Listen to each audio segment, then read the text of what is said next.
Hi friends, welcome back to my channel. അപ്പോൾ ഇന്ന് ഞാൻ രാവിലെ ബ്രേക്ക്ഫാസ്റ്റിന് വേണ്ടി കുറച്ച് പത്തിരി ആട്ടോ ഉണ്ടാക്കുന്നത്. പത്തിരി നമ്മൾ പല രീതിയിൽ ഞാൻ ഉണ്ടാക്കുന്നത് കണ്ടിട്ടുണ്ട്. അപ്പോൾ ഇന്ന് ഞാൻ വളരെ എളുപ്പത്തിൽ ഉണ്ടാക്കുന്ന ഒരു രീതിയാണ് ഈ ഒരു കാണിക്കുന്നത്. അപ്പോൾ ഞാൻ ഇന്നലെ വൈകിട്ട് എന്താ പറയുക, പച്ചരി വെള്ളത്തിലിട്ട് വെച്ചിരുന്നു കേട്ടോ കുതിരാനായിട്ട്. അപ്പോൾ രാവിലെ, കാരണം ഇവിടെ മറ്റ് ദോശ, ഇഡ്ഡലി ഇങ്ങനെയുള്ള സംഭവങ്ങളൊന്നും ഈ ഒരു തണുപ്പ് സമയത്ത് ഉണ്ടാക്കാൻ പറ്റില്ല. അപ്പോൾ അതുകൊണ്ട് കുറേ ദിവസം നമ്മളിപ്പോൾ എന്നും രാവിലെയും വൈകിട്ടും ചപ്പാത്തി തന്നെ കേട്ടോ കഴിക്കുന്നത്, ഈ തണുപ്പ് കാരണം. അപ്പോൾ ഇന്ന് എന്തായാലും കുറച്ച് വെറൈറ്റി ആയിട്ട് ഉണ്ടാക്കാമെന്ന് കരുതി. അപ്പോൾ മോന് ഇത് ടിഫിൻ കൊടുത്തു വിട്ടാലും അവന് കുഴപ്പമൊന്നുമില്ല, കാരണം ഇഷ്ടമാണ് താനും. തണുത്ത് പോയാലും കുഴപ്പമൊന്നുമില്ല. അപ്പോൾ അതുകൊണ്ടാണ് ഞാൻ ഈ ഒരു ബ്രേക്ക്ഫാസ്റ്റ് ഉണ്ടാക്കാമെന്ന് കരുതിയത്. അപ്പോൾ ഞാൻ വളരെ ഈസി ആയിട്ടാണ് എൻ്റേതായിരിക്കുന്ന ഒരു രീതിയിൽ ഞാൻ ഉണ്ടാക്കിയെടുക്കുക കേട്ടോ ഇത്. അപ്പോൾ പച്ചരി ഞാൻ കഴുകി വൃത്തിയാക്കിയിട്ട് ഇനി മിക്സിയുടെ ജാറിനകത്തോട്ടിട്ട് ഒന്ന് നന്നായിട്ടൊന്ന് അരച്ചെടുക്കുകയാണ്. സാധാരണ നമ്മൾ പത്തിരി അരിപ്പൊടി വെച്ചൊക്കെയാണ് ഉണ്ടാക്കുന്നത്. പക്ഷേ ഞങ്ങൾക്കിവിടെ അരിപ്പൊടിയൊന്നും അങ്ങനെ കിട്ടാനില്ല. അഥവാ കിട്ടിയാൽ തന്നെ അതിനകത്ത് പല മിക്സിംഗ് ആണ്. അപ്പോൾ അതുകൊണ്ട് ഞാൻ പുട്ട് അല്ലെങ്കിൽ ഇങ്ങനെയുള്ള എന്തെങ്കിലുമൊക്കെ ഉണ്ടാക്കണമെങ്കിൽ ഡയറക്റ്റായിട്ട് അരി അരച്ചെടുത്തിട്ടാട്ടോ ഉണ്ടാക്കുന്നത്. അപ്പോൾ ഞാൻ മിക്സിയുടെ ജാറിനകത്തോട്ട് അരി കഴുകി വൃത്തിയാക്കി ഇട്ട് കൊടുത്തിട്ടുണ്ട്. ഇനി കുറച്ച് വെള്ളം കൂടെ ചേർത്തിട്ട് നല്ല ഫൈനായിട്ടൊന്ന് അരച്ചെടുക്കുകയാണ് ചെയ്യുന്നത്. അതിന് ശേഷം പിന്നെ ഇതിനകത്തോട്ട് തേങ്ങയും മറ്റുള്ള ഇൻഗ്രീഡിയൻസും കൂടെ ചേർത്ത് മിക്സ് ചെയ്ത് അതും കൂടെ ഇട്ടിട്ടാണ് ഞാൻ ഈ ഒരു റെസിപ്പി ചെയ്തെടുക്കുന്നത്. അപ്പോൾ എനിക്ക് പത്തിരി എന്ന് പറയുന്നത് ഭയങ്കര ഇഷ്ടമാട്ടോ. ശരിക്കും പറഞ്ഞിട്ടുണ്ടെങ്കിൽ നമ്മുടെ നാട്ടിൽ ചായക്കടയിൽ കിട്ടുന്ന നല്ല കട്ടിയുള്ള പത്തിരി ഉണ്ടല്ലോ, അതാണ് എനിക്ക് കൂടുതലിഷ്ടം. പക്ഷേ ഇപ്പം ഞാൻ സിമ്പിളായിട്ട് ഈ ഒരു അരി വെച്ചിട്ടാട്ടോ ഉണ്ടാക്കുന്നത്. അപ്പോൾ അരി അരച്ചു. ഇനിയിപ്പോൾ അതിനകത്തോട്ട് കുറച്ച് തേങ്ങയും 3-4 അല്ലി വെളുത്തുള്ളി, ചെറിയ ജീരകവും കുറച്ച് വലിയ ജീരകവും, അതായത് നമ്മുടെ പെരുംജീരകവും കൂടെ ചേർത്തിട്ടുണ്ട്. അതും കൂടെ ചേർത്ത് അത് ജസ്റ്റ് ഇങ്ങനെ ഒന്ന് ചതച്ചെടുത്താലും മതി, ഒരുപാട് ഫൈനാകേണ്ട ആവശ്യമില്ല. അപ്പോൾ ഞാൻ കുറച്ച് ചൂടുവെള്ളമായിട്ട് ഒഴിച്ച് കൊടുത്തിരിക്കുന്നത്. ഇനി അതും കൂടെ ഒന്ന് അരച്ചെടുത്തുകൊണ്ട് വരണം. ഒന്ന് തരിതരിപ്പായിട്ടാട്ടോ അരച്ചെടുത്തിരിക്കുന്നത്, ഇതേ രീതിയിൽ. ഇപ്പോൾ ഇത് രണ്ടും കൂടെ നന്നായിട്ടൊന്ന് മിക്സ് ചെയ്തതിന് ശേഷം ഇത് ഞാൻ പാനിനകത്തോട്ട് വെച്ച് നന്നായിട്ടൊന്ന് ഇളക്കി വറ്റിച്ചെടുക്കുകയാണ് ചെയ്യുന്നത്, നമ്മൾ അരിപ്പൊടിയൊക്കെ കുഴച്ചെടുക്കുന്ന പോലെ. അരിപ്പൊടി ഇല്ലാത്തതുകൊണ്ടാട്ടോ ഞാൻ ഈ ഒരു രീതി ചെയ്യുന്നത്. അരിപ്പൊടി നിങ്ങളുടെ കയ്യിലൊക്കെ ഉള്ളപ്പോൾ നമുക്ക് ഈ ഒരു രീതി ചെയ്യേണ്ട ആവശ്യമില്ല കേട്ടോ. അപ്പോൾ ഇതിപ്പോൾ ഞാൻ അരച്ചെടുത്തിട്ടുണ്ട്. ഇനിയിപ്പോൾ ഇതിനകത്തോട്ട് കുറച്ച് വെള്ളം കൂടെ ചേർത്ത് കൊടുക്കണം കേട്ടോ, കാരണം ഇതിപ്പോൾ നല്ല കട്ടിയായിട്ടാണല്ലോ ഇരിക്കുന്നത്. ഇനിയിപ്പോൾ നമുക്ക് മാവൊന്ന് വേവിച്ചെടുക്കണം. അപ്പോൾ ഈ ഒരു സമയത്ത് തന്നെ ഞാൻ ചായ വെച്ചിട്ടുണ്ട് കേട്ടോ. ഞങ്ങൾക്ക് നല്ല തണുപ്പാണ്, തണുപ്പ് കൂടിയാണ് നിൽക്കുന്നത്. ഇപ്പോൾ ഏകദേശം ഒരു 6 ഡിഗ്രിയാണ് മോർണിംഗ് ടൈമിൽ. അപ്പോൾ എന്തായാലും ചായയും കൂടെ കുടിച്ചു ബാക്കിയുള്ള പണി ചെയ്യാമെന്ന് വിചാരിച്ചു. ഞാനിപ്പോൾ പാൻ വെച്ച് കൊടുത്തിട്ടുണ്ട്. അപ്പോൾ ഞാൻ നോൺ സ്റ്റിക്കിൻ്റെ പാനാട്ടോ ഇതിനൊക്കെ യൂസ് ചെയ്യുന്നത്. ഇതാകുമ്പോൾ പെട്ടെന്ന് നമുക്ക് അടി പിടിക്കാതെ പെട്ടെന്ന് തന്നെ കിട്ടുകയും ചെയ്യും. അപ്പോൾ കുറച്ച് വെള്ളവും കൂടെ ചേർത്തു. ഇനിയിപ്പോൾ ഇതിനകത്തോട്ട് ആവശ്യത്തിനുള്ള എണ്ണ ഒഴിച്ചു കൊടുക്കുന്നുണ്ട്, ഒട്ടിപ്പിടിക്കാതിരിക്കാനായിട്ട്. പിന്നെ അതുപോലെ തന്നെ കുറച്ച് കറുത്ത എള്ളുണ്ടല്ലോ, കറുത്ത എള്ളും കൂടെ ഞാൻ ഇതിനൊപ്പം ചേർത്ത് കൊടുക്കുന്നുണ്ട്. പിന്നെ ആവശ്യത്തിനുള്ള ഉപ്പും കൂടെ ചേർത്ത് കൊടുത്തിട്ട് ഇതിനിപ്പോൾ നന്നായിട്ടൊന്ന് കുറഞ്ഞ ഫ്ലെയിമിൽ വെച്ച് ഇളക്കി ഇത് നന്നായിട്ടൊരു എന്താ പറയണേ, ഈ ഒരു പരുവാകുന്ന വരെ നമ്മൾ വെള്ളമൊക്കെ വറ്റി നന്നായിട്ടായി കിട്ടിയിട്ടുണ്ട്. അപ്പം കൈ എടുക്കാതെ നമ്മൾ ഇളക്കി കൊടുത്തുകൊണ്ടിരിക്കണം, അല്ലെങ്കിൽ ഇത് മൊത്തം അടുക്കി പിടിച്ച് പോകും കേട്ടോ. അപ്പോൾ അത് ഇനിയിപ്പോൾ ഇതൊരു 10 മിനിറ്റ് അല്ലെങ്കിൽ 15 മിനിറ്റ് നേരത്തേന് നമുക്ക് മൂടി വെക്കാം. ഈ ഒരു സമയത്ത് തന്നെ ഞാൻ ചായയും റെഡിയാക്കിയിട്ടുണ്ട്. അപ്പോൾ ഇനിയിപ്പോൾ ചായ കുടിച്ച് വരുമ്പോഴത്തേക്കും കറക്റ്റ് നമുക്കത് ഉണ്ടാക്കാനുള്ള പരുവാവും.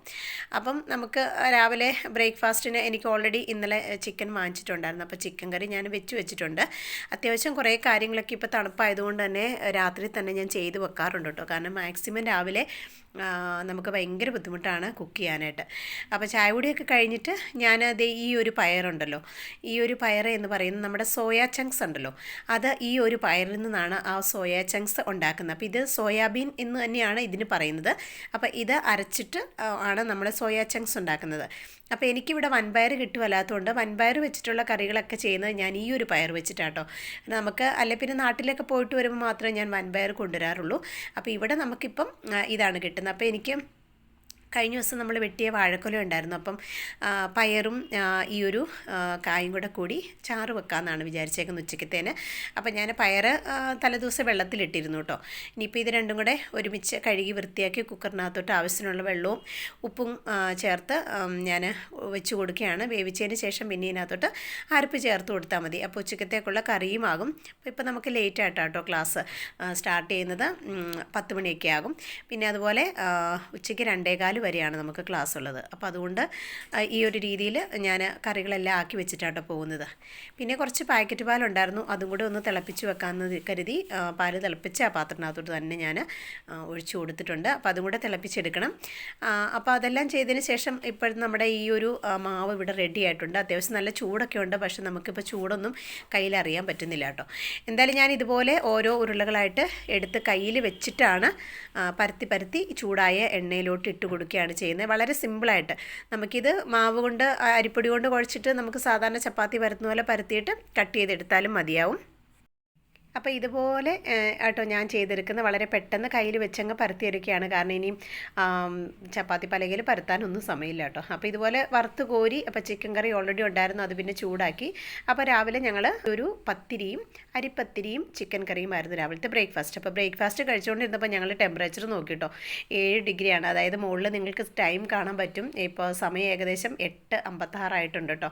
അപ്പോൾ ഈ ഒരു സമയത്ത് നമുക്ക് 7 ഡിഗ്രി, അതായത് 9 മണിയൊക്കെ ആയ സമയത്താണ് ഈ ഒരു ഡിഗ്രി എന്ന് പറഞ്ഞത്. അപ്പോൾ നല്ല തണുപ്പാണ്. പിന്നെ നമ്മുടെ കായും പയറും വെന്ത് വന്നിട്ടുണ്ട്. അപ്പോൾ അതിനൊരു അരപ്പ് ഞാൻ പെട്ടെന്ന് ഉണ്ടാക്കുകയാണ്. ഇപ്പോൾ ഞാൻ ആക്ച്വലി ഞാൻ ട്രൈപോഡൊക്കെ വെച്ച് ചെയ്തുകൊണ്ടിരുന്നതാണ്. ഇനിയിപ്പോൾ വളരെ ഫാസ്റ്റായിട്ട് എനിക്ക് റെഡിയാക്കണം. അതുകൊണ്ട് ഞാനതൊക്കെ മാറ്റിയിട്ട് മൊബൈൽ കൈ പിടിച്ചുകൊണ്ടാട്ടോ ചെയ്യുന്നത്. അതുകൊണ്ടാണ് കുറച്ച് ഷേക്ക് ആകുന്നത്. അപ്പോൾ അതിന് വേണ്ടി ഞാൻ തേങ്ങ എടുത്തിട്ടുണ്ട്, പച്ചമുളകും കുറച്ച് വെളുത്തുള്ളിയും കുറച്ച് ജീരകവും അതുപോലെ മഞ്ഞൾപ്പൊടിയും ചേർത്ത് നന്നായിട്ടൊന്ന് അരച്ചെടുക്കുകയാണ് ചെയ്യുന്നത്. എന്നിട്ട് ഇത് കടുക് വറുത്തെടുത്താൽ മതി. അപ്പോൾ നമ്മൾ ഉച്ചക്കത്തേക്കുള്ള കറി റെഡിയാവും. അപ്പോൾ എനിക്ക് കുറച്ച് പനീർ റോൾ ഉണ്ടായിരുന്നു ഓർഡർ. അപ്പോൾ അതിന് വേണ്ടി ഞാൻ പനീറൊക്കെ ഒന്ന് റോസ്റ്റ് ചെയ്തെടുക്കുകയാണ്. അപ്പോൾ ഇതൊക്കെ ഞാൻ ഇന്നലെ തലേദിവസം റെഡിയാക്കി വെച്ചിരുന്നു, മസാലയൊക്കെ തിരുമ്മി. പിന്നെ വെജിറ്റബിൾസൊക്കെ ഇതുപോലെ കട്ട് ചെയ്ത് വെച്ചിരുന്നു. അപ്പോൾ അതും ഒന്ന് പനീർ വറുത്ത് കോരിയതിന് ശേഷം ഈ വെജിറ്റബിൾസ് എല്ലാം കൂടെ അതും ഒന്ന് ജസ്റ്റ് ഒന്ന് അതിൻ്റെ പച്ച ചുവ മാറുന്നവരെ ഒന്ന് എണ്ണയിലിട്ടൊന്ന് വരട്ടിയെടുക്കണം.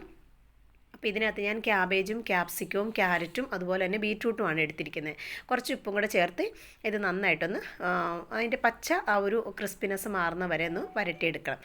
അപ്പം ഇതെല്ലാം ഞാൻ വളരെ ഫാസ്റ്റായിട്ട് ഇപ്പം ചെയ്യുകയാണ്, കാരണം രാവിലെ നമ്മുടെ ബ്രേക്ക്ഫാസ്റ്റും കാര്യങ്ങളൊക്കെ കഴിഞ്ഞപ്പോൾ തന്നെ അത്യാവശ്യം സമയമായിരുന്നു. അപ്പം ഈ ഒരു സമയത്ത് തന്നെ ഞാൻ അരച്ചെടുത്തുകൊണ്ട് വന്ന അരപ്പ് നമ്മുടെ കറിക്കകത്തോട്ട് ചേർത്ത് കൊടുക്കുന്നുണ്ട്. അതും ഒഴിച്ചു കൊടുത്ത് ആവശ്യത്തിനുള്ള വെള്ളവും കൂടെ ചേർത്തിട്ട് നമ്മൾ പിന്നെ തിളപ്പിച്ച് പിന്നെ കടുക് വറുത്തെടുക്കുകയാണ് ചെയ്യുന്നത്. അപ്പോൾ രാവിലെ തിരക്ക് കൂട്ടി നമ്മുടെ ഓരോരോ പണികളൊക്കെ ഏകദേശം ആയിട്ടുണ്ട്, ഉച്ചക്കത്തേക്കുള്ള കാര്യം ആയിട്ടുണ്ട്. അപ്പോൾ ഇത്രയൊക്കെ ഉള്ളൂ ഇന്നത്തെ വിശേഷങ്ങൾ എന്ന് പറയുന്നത്. അപ്പോൾ ഇന്നത്തെ വിശേഷങ്ങൾ നിങ്ങൾക്ക് ഇഷ്ടമായിട്ടുണ്ടെങ്കിൽ തീർച്ചയായിട്ടും നിങ്ങൾ ലൈക്ക് ചെയ്യാൻ മറക്കരുത്. അതുപോലെ കമൻറ്റ് ചെയ്യുക. സബ്സ്ക്രൈബ് ചെയ്യാതെ കാണുന്ന കൂട്ടുകാർ പ്ലീസ് ഒന്ന് സബ്സ്ക്രൈബ് ചെയ്ത് സപ്പോർട്ട് ചെയ്യണേ. അപ്പോൾ ഇതുപോലുള്ള നല്ല നല്ല വീഡിയോസും വ്ളോഗ്സും ഒക്കെ ആയിട്ട് ഇനി ഞാൻ വരുന്നതായിരിക്കും. അതുവരേക്കും എല്ലാവർക്കും ബൈ ബൈ.